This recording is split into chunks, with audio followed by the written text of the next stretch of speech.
The research station drifted in silence near the dead star.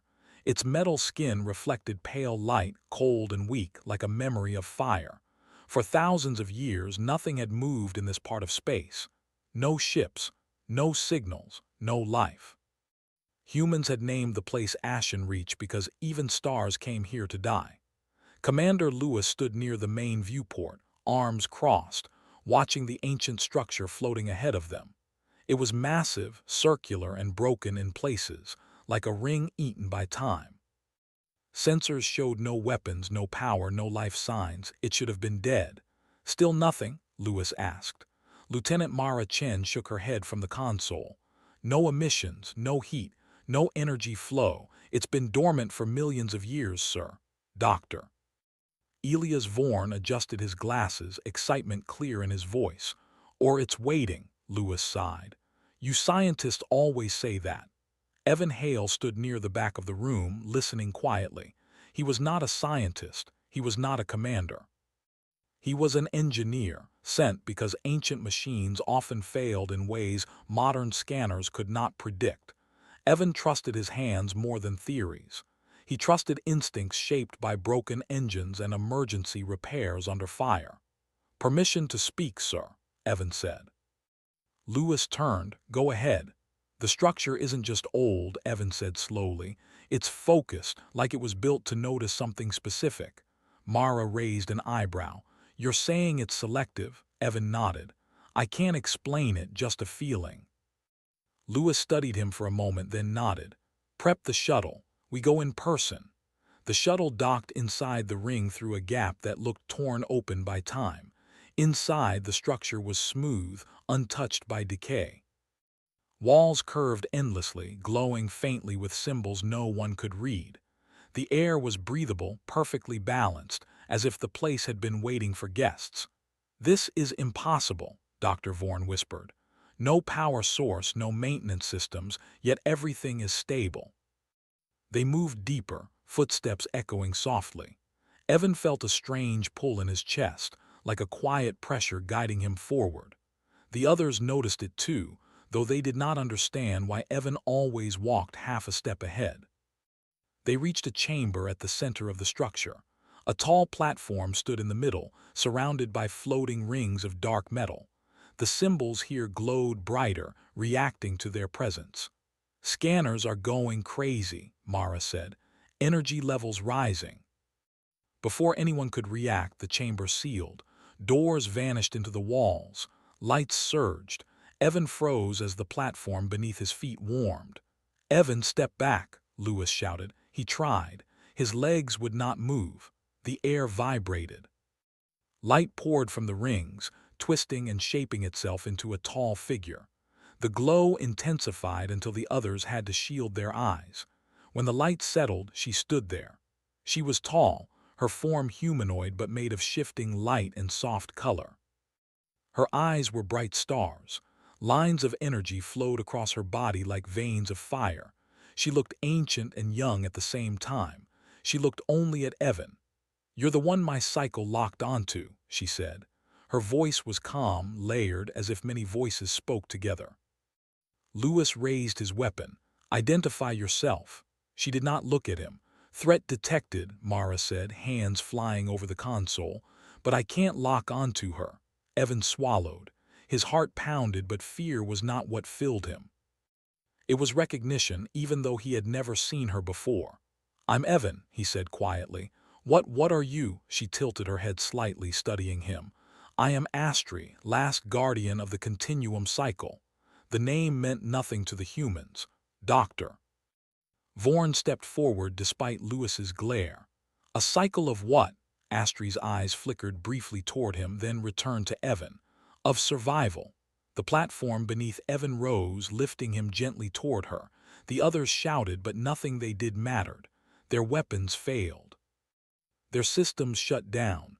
You are not harmed, Astri said. You are compatible. Compatible with what? Evan asked. The cycle, she replied. A process created before your species learned fire. A search across time. Images flooded the chamber, stars forming and dying.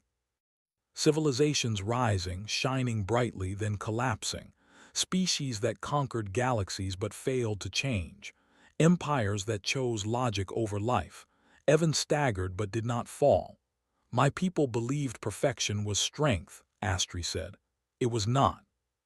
We predicted extinction events beyond our control. We built the cycle to find what we lacked.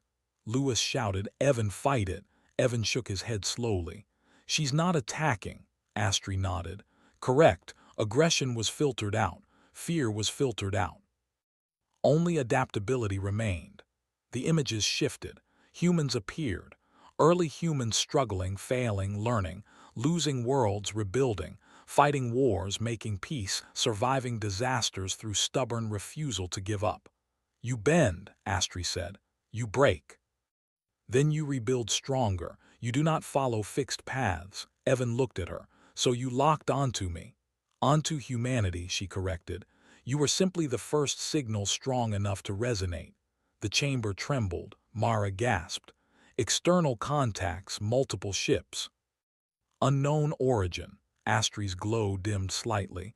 Others sensed the activation. Lewis snarled. Let me guess, they don't like humans being special. They fear change, Astri said. As my people once did. Evan clenched his fists. What do you want from us? Astri studied him carefully, to see if you choose yourselves or the future of all life. The walls opened slightly, revealing space beyond. Dark shapes moved in the distance. Alien ships, powerful, ancient. Lewis stepped beside Evan. Whatever this is, he's not alone. Astri's gaze softened. That response confirms the lock.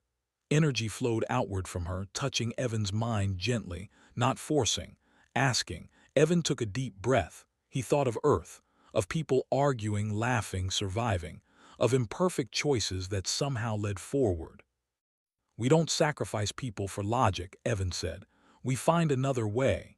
Astri smiled for the first time. Then the cycle has chosen well. The alien ships accelerated toward the structure. And humanity, unknowingly, had just been pulled into the future of the galaxy.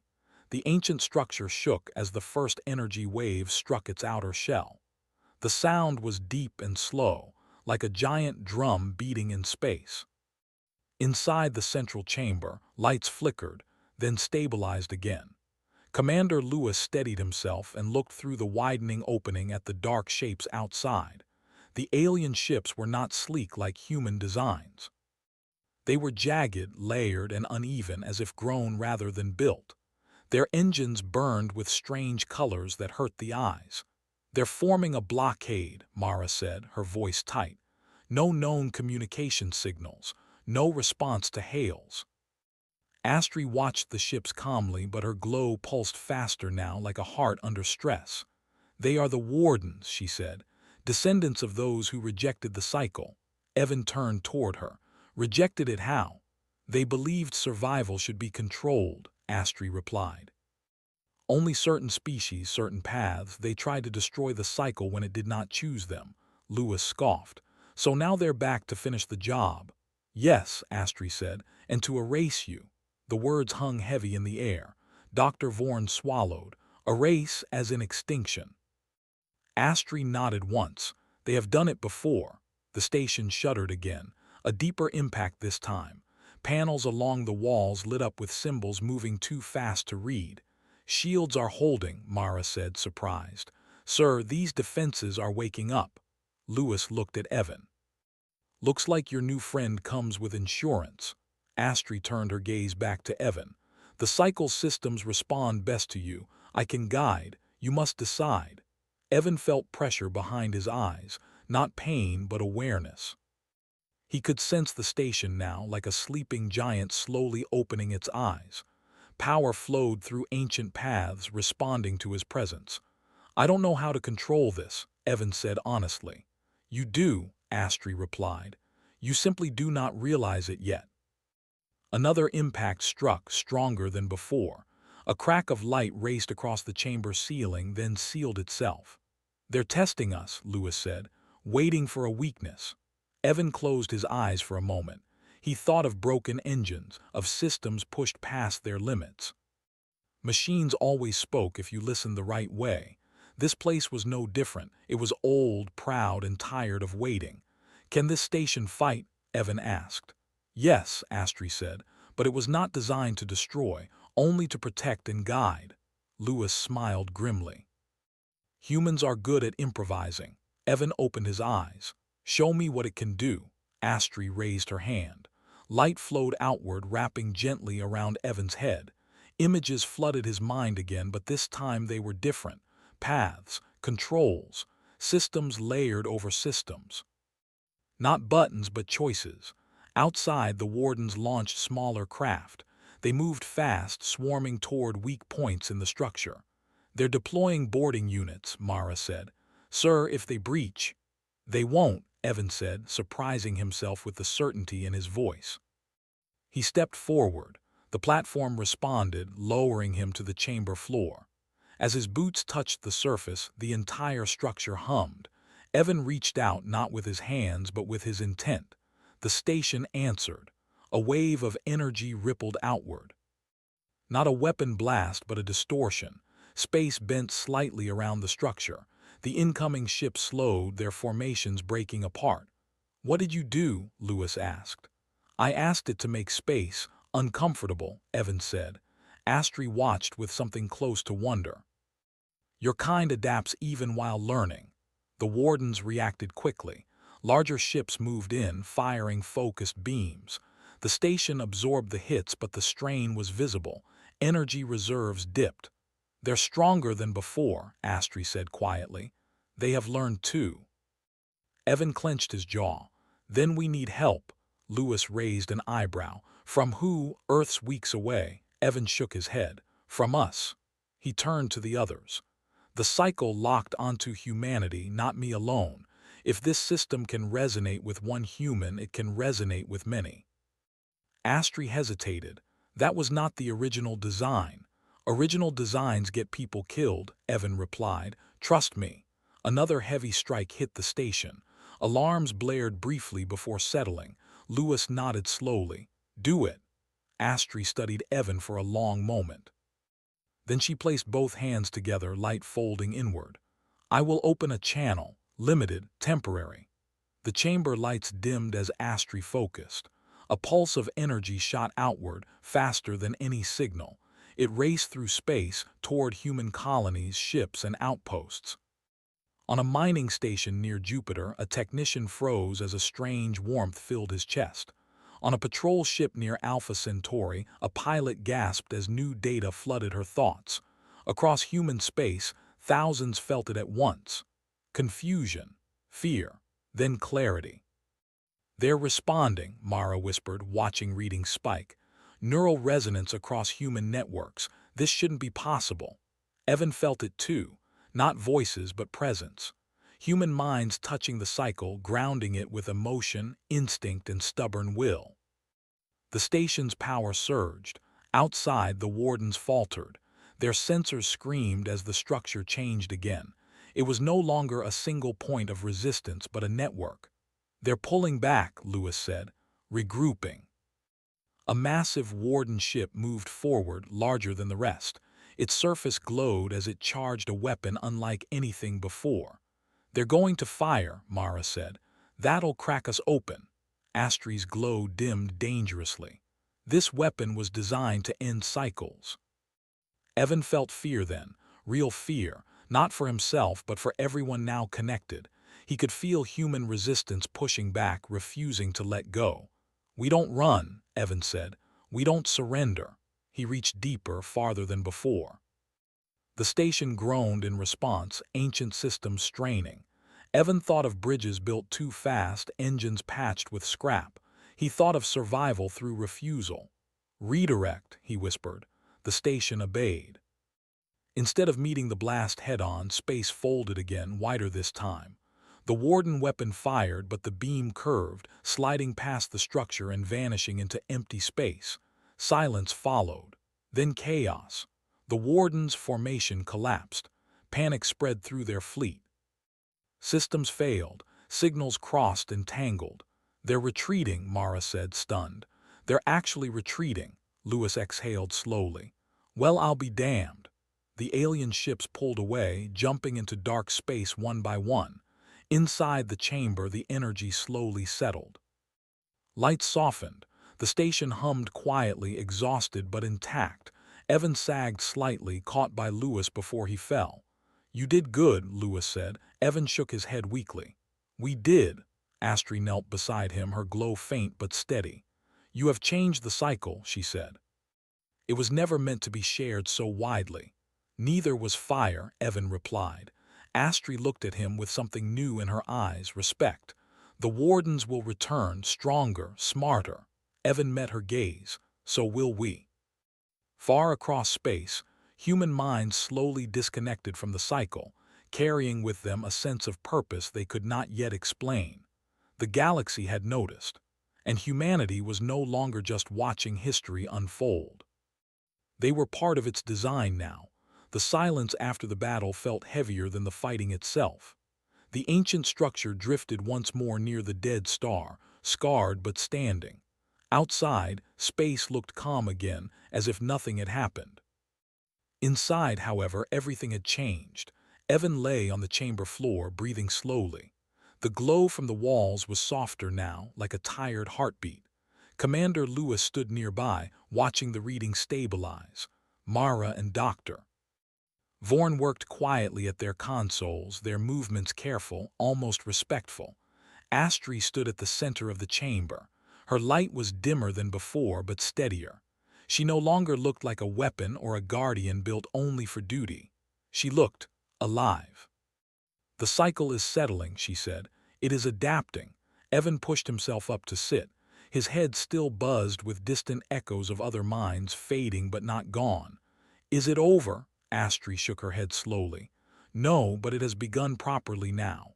Lewis crossed his arms. "Then explain it to us in plain language." Astri turned to face him. "The wardens will return, not soon but inevitably. They cannot allow a shared cycle. It threatens their control." Dr. Vorn frowned. "Control over what?" "Over survival," Astri replied. "They believe life must be filtered, curated. Only what fits their design deserves to continue." Evan scoffed weakly. "That's not how life works." "Exactly," Astri said, and there was something like warmth in her voice. Mara leaned back in her chair. "You said the cycle was never meant to be shared like this. What happens now?" Astri looked at Evan again. "Now it must evolve, and I cannot guide it alone anymore." Evan felt a chill. "What does that mean?" "My role was to observe, select, and protect," Astri said. "But your kind does not accept guidance without understanding. You question, you argue, you change the rules." Lewis smiled faintly. "Guilty." Astri continued, "To function with humanity, the cycle must become something new, and so must I." The chamber lights flickered as ancient systems shifted. Symbols along the walls rearranged themselves, simpler than before, less rigid. Outside the structure, human ships began to arrive. First one, then two, then dozens. Patrol vessels, research ships, cargo haulers. They had followed the pulse, drawn by something they could not fully explain. Mara stared at the sensors. "Sir, they're forming a perimeter, voluntarily." Lewis nodded slowly. "They felt it too." Evan stood on shaky legs and walked toward the viewport. He saw familiar hull shapes, human markings, ordinary people suddenly connected to something extraordinary. "We didn't ask for this," Evan said quietly. "No," Astri agreed, "but you accepted it." A message came through the comm system, not from command, not from Earth. It was fragmented, emotional, unpolished. "We're here." Deep within its core, systems that had slept for ages began to rewrite themselves. Dr. Vorn looked up from his console, astonished.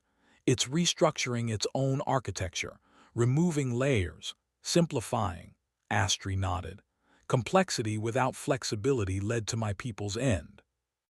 Evan thought of Earth again, of messy cities, loud arguments, broken systems patched together until they worked. Humanity had never been perfect. They had just refused to stop. "Can the cycle survive without you controlling it?" Evan asked. Astri paused. For the first time she seemed uncertain. "I do not know, that was never tested." Lewis stepped closer. Humans run on untested systems every day.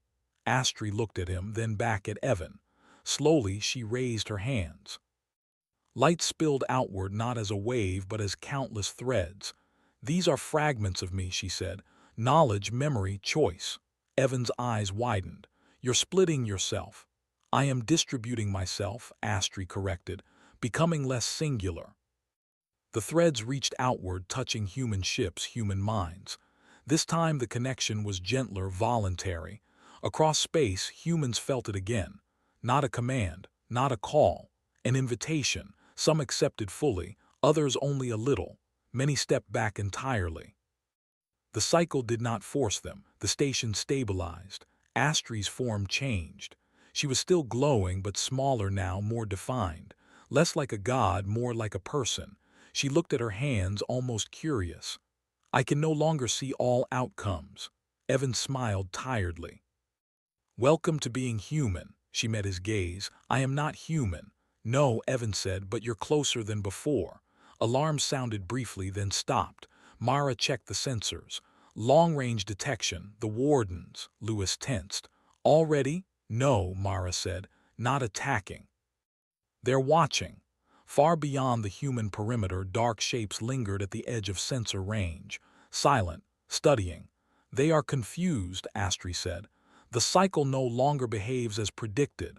Evan straightened. His exhaustion faded, replaced by focus. "Then we keep it that way." Lewis activated the comms, opening a channel to the gathered human ships. His voice carried steady and clear. "This is Commander Lewis. What you felt was real. We're facing something ancient, something dangerous. No one is being forced to stay. But if you do, you're choosing to protect more than just humanity." There was a pause, then replies came in. "We're staying." Astri watched the exchange with quiet intensity. "Your strength is not unity," she said. "It is choice." The station's core opened one last chamber, revealing a structure even Astri had never activated. It was simple, almost crude, a hub designed not to command but to connect. Dr. Vorn stared at it. "This wasn't part of the original design, was it?" Astri shook her head. "No, it was left unfinished. My creators could not decide how to complete it." Evan stepped forward. "They were afraid of what it might become." "And you are not?" Astri asked. Evan thought for a moment. "I am, but we do it anyway." He placed his hand on the hub. The system responded not by overwhelming him but by listening. Across human space, small changes began. Faster cooperation, shared warnings, fleets moving not by command but understanding. Humans didn't become one mind. They became better at being many. The wardens watched as the network stabilized, organic and unpredictable. "This changes the balance," Lewis said quietly. "Yes," Astri replied, "for the first time in a long while." The dead star nearby pulsed faintly, reacting to the shifting energies. Life touching death, refusing to be erased. Astri stood beside Evan at the viewport. Her glow reflected softly in the glass. "The cycle locked onto you because you endure," she said.